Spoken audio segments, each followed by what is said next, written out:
Benjamin West and His Cat Grimalkin by Marguerite Henry. Chapter 22. Father of American Painting. It was a morning clear and joyous in the summer of 1898.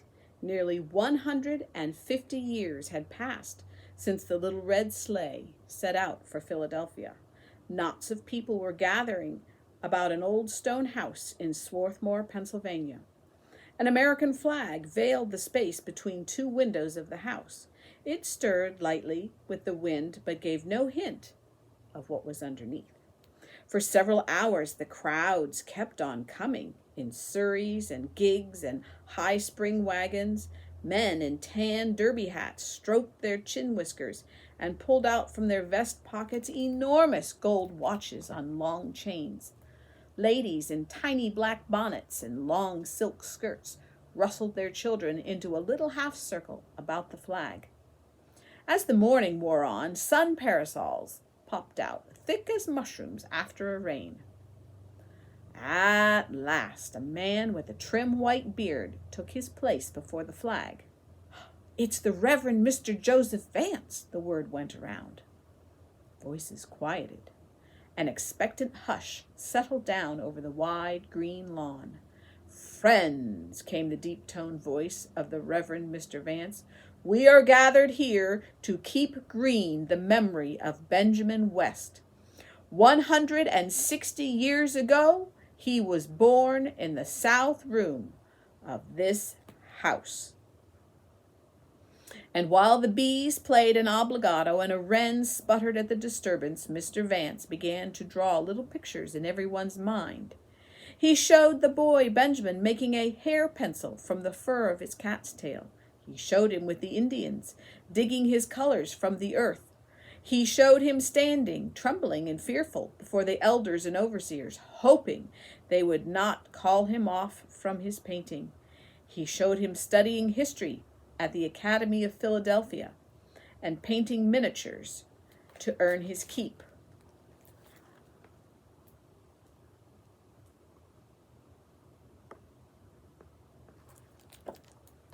Then he transported his hearers across the ocean, where Benjamin West became president of the Royal Academy of England and court painter to His Majesty George III, King of Great Britain and Ireland.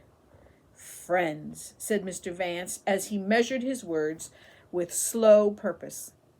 "It was Benjamin West who first dared to paint historical figures as they actually appeared. Indians in their war paint, British officers in their scarlet coats. Other artists of his day held to the old custom of clothing all historical figures in long white mantles called togas." A slow smile spread over Mr. Vance's face.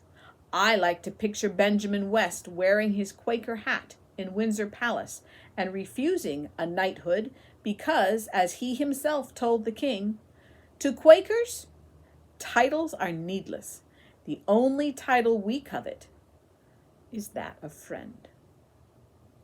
When at last the Reverend Mr. Vance folded his paper and slipped it into its envelope, W. Benjamin West, a descendant of Benjamin's brother Samuel, stepped up to the flag.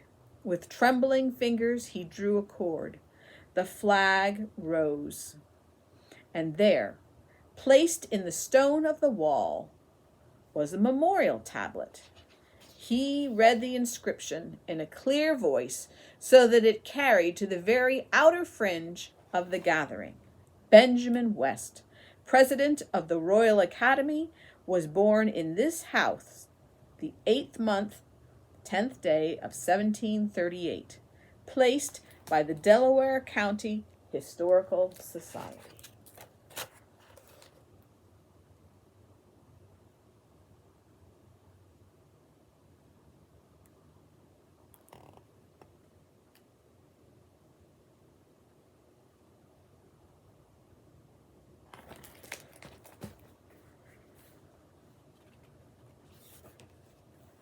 In the quiet that followed, the boys and girls began to sing "The Star-Spangled Banner." Their voices were high and thin at first, but as the grown-ups joined in, the notes swelled until they carried as far as the little community of Westdale, named for Benjamin West. Long seconds after the last note had been sung, the crowd stood still. They had journeyed so far back into America that they were a long time returning. Slowly the sun umbrellas clicked shut. Slowly the people walked back to their horses. They still seemed part of the long ago and the far away. They had struggled with the boy Benjamin as he overcame great odds. They had watched the boy grow until he became the father of American painting. It was not easy for them to begin talking in their everyday voices as if nothing had happened to them. Something had happened to them.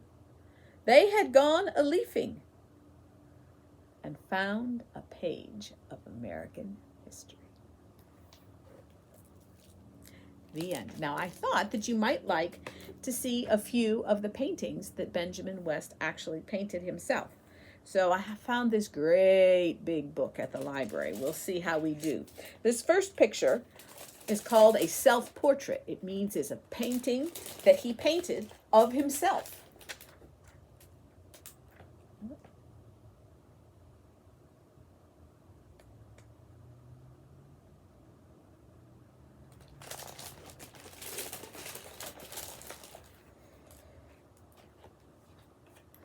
This next picture is Jacob blessing Joseph's two sons.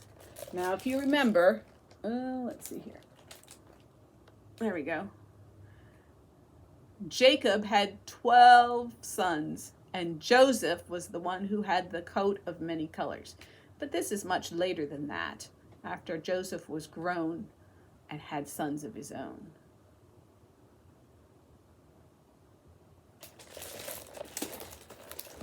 And the last picture I have for you today is what's called a landscape. That means it's a picture of outside.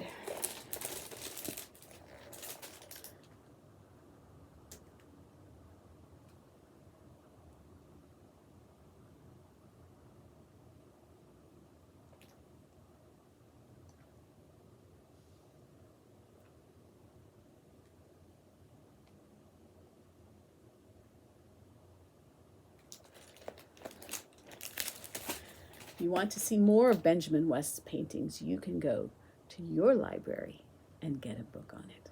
I hope you enjoyed this.